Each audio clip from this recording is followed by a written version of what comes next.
Selamat petang, salam sejahtera. Terima kasih kerana bersama dengan saya di Nazilin Unity Channel. Cepat saja kita dapat berita paling menggemparkan seluruh politik Malaysia hari ini.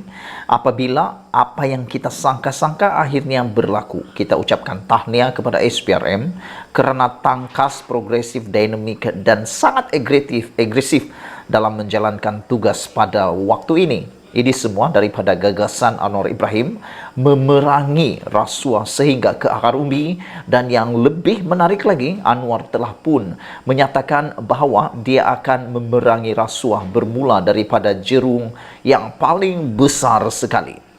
Hari ini kita digemparkan dengan pengesahan daripada SPRM bahawa Bendahari Agung Bersatu kini ditahan SPRM, dan menurut daripada berita yang lain, daripada laman web yang lain, Bendahari Agung Bersatu ini telah pun direman.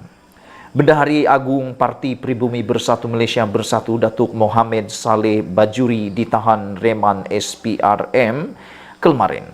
Menurut sumber, Mohamed Saleh ditahan bagi membantu siasatan berhubung kes ke atas akaun parti itu yang kini dibekukan.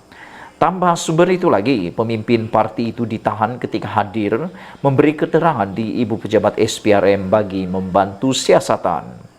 Beliau ditahan reman 2 hari bagi membantu siasatan kes. Bagaimanapun kita menjangkakan tempoh reman terhadapnya akan tamat hari ini dan akan disambung, tetapi bergantung kepada hasil siasatan, katanya apabila dihubungi SOANI pada Khamis. Sementara itu, SOANI masih cuba mendapatkan pengesahan Ketua Pesuruhjaya SPRM Tan Sri Azam Baki itu daripada SOANI. Manakala daripada Sinar Harian pula menyebut dengan tajuk yang lebih hebat, daripada SPRM, daripada Malaysia Kini pula menyebut tajuk dengan SPRM menahan reman Bendahari Agung Bersatu. Seorang pemimpin kanan Bersatu ditahan Suruhanjaya Pencegahan Rasuah Malaysia semalam untuk membantu siasatan agensi terbabit. Menurut laporan ini, Bendahari Agung tersebut, iaitu Bendahari Bersatu Mohamed Saleh Bajuri, kini berada dalam tahanan SPRM selepas pihak berkuasa terbabit mendapat kebenaran daripada mahkamah untuk meremannya selama 2 hari. Dan menurut daripada laporan sebelum ini, dinyatakan bahawa mungkin tahanan reman itu akan disambung dan ianya bergantung kepada hasil siasatan dan bergantung kepada bagaimana keputusan saat ini. Penahanan itu disahkan Ketua Pesuruhjaya SPRM Azam Baki.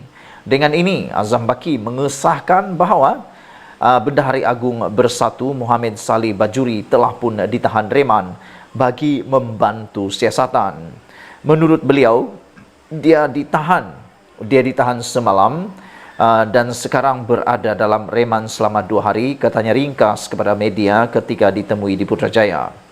Mohamed Saleh mempunyai latar belakang sebagai ahli korporat sejak beberapa dekad lalu. Dia dilantik menjadi Bendahari Agung Parti berkenan pada tahun 2016. Terdahulu, portal The Star online yang memetik sumber sebagai berkata, sumber yang tidak didedahkan identitinya mendakwa SPRM cuba memohon lanjutan tahanan reman Mohamed Saleh. Sementara itu, ketika dihubungi sumber, SPRM turut mengesahkan penahanan Mohamed Saleh, namun dia tidak menjawab pertanyaan lanjut mengenai kemungkinan reman dilanjutkan.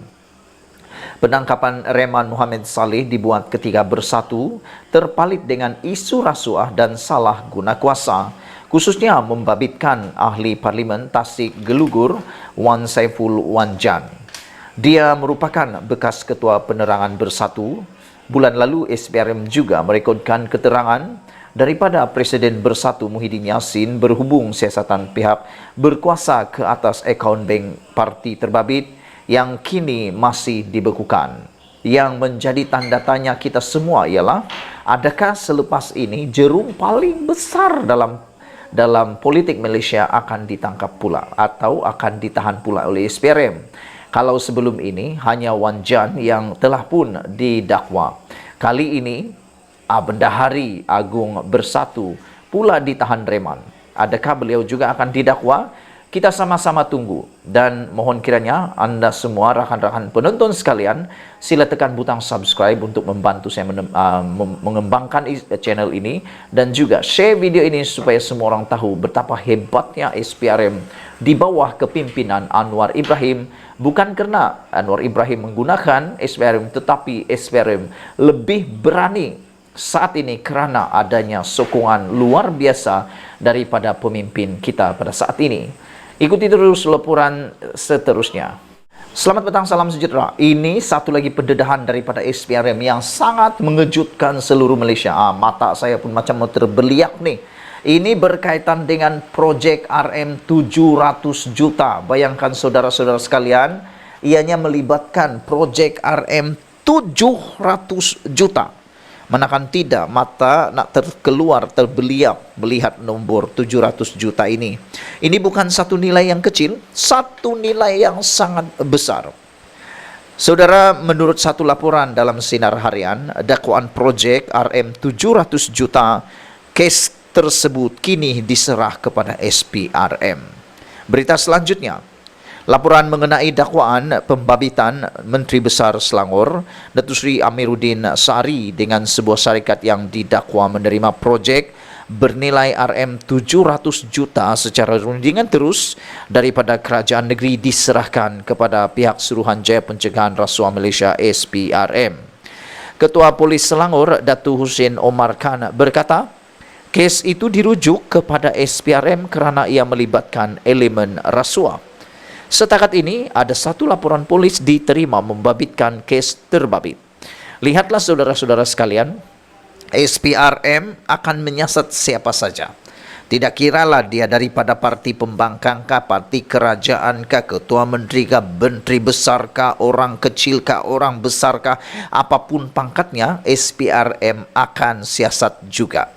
Dan yang menariknya, seperti yang telah dinyatakan oleh Anwar Ibrahim, Perdana Menteri kita, kalau ada laporan polis berkaitan dengan elemen rasuah, tiada pengecualian akan disiasat oleh SPRM. Jadi, kalau ada orang kata SPRM diguna pakai oleh Anwar, itu adalah perbuatan dan sangkaan yang salah. Hari ini disahkan, Ketua Polis Selangor mengatakan, Datuk Hussein Omar Khan berkata, kes itu telah dirujuk kepada SPRM kerana ia melibatkan elemen rasuah. Setakat ini ada satu laporan polis diterima membabitkan kes tersebut. Kesnya pula ialah projek didakwa RM 700 juta. Kes itu kita polis telah rujuk kepada SPRM untuk tindakan lanjut, katanya dalam sidang akhbar di Ibu Pejabat Polis Kontijen Selangor pada Khamis.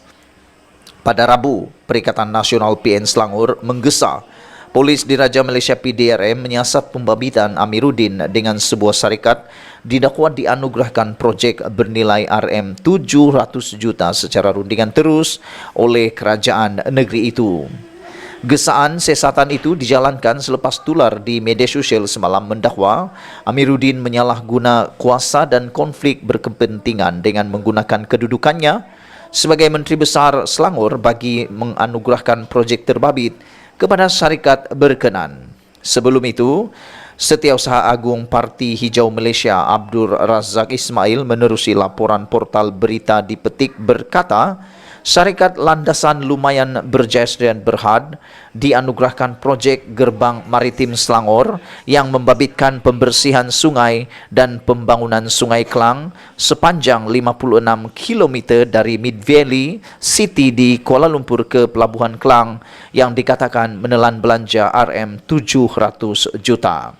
Saudara-saudara sekalian, seperti yang saya telah pernah katakan sebelum ini, SPRM akan bertugas dan menjalankan tanggungjawab tanpa mengira siapa Anda, apa pangkat Anda, dan di mana kedudukan Anda. Tidak kiralah Anda adalah Perdana Menteri, timbalan Perdana Menteri, maupun Ketua Menteri, pembangkang atau kerajaan. Sekiranya SPRM mendapat laporan, mereka akan menyiasat. Inilah yang kita mahu.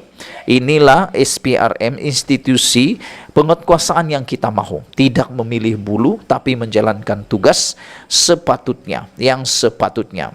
Sebenarnya, yang menjadi pendakwaan terpilih adalah apabila kalau ada laporan, tidak dibuat pendakwaan atau siasatan, itu yang dipanggil pendakwaan terpilih. Tapi kalau siapa yang orang disiasat itu melibatkan orang-orang besar daripada parti-parti tertentu atau gabungan-gabungan tertentu, itu bukan pendakwaan terpilih. Jadi kalau ada orang kata, khususnya Perikatan Nasional yang seringkali membawa naratif kononnya pendakwaan terhadap Bersatu dan Perikatan Nasional adalah pendakwaan terpilih, jangan percaya kerana itu adalah salah. Yang benar ialah SPRM akan menyiasat siapa saja yang telah pun dilaporkan. Sekian dulu untuk kali ini. Jangan lupa tinggalkan komen Anda. Ikuti terus ulasan-ulasan saya di dalam siaran yang seterusnya. Kita jumpa lagi. Bye-bye.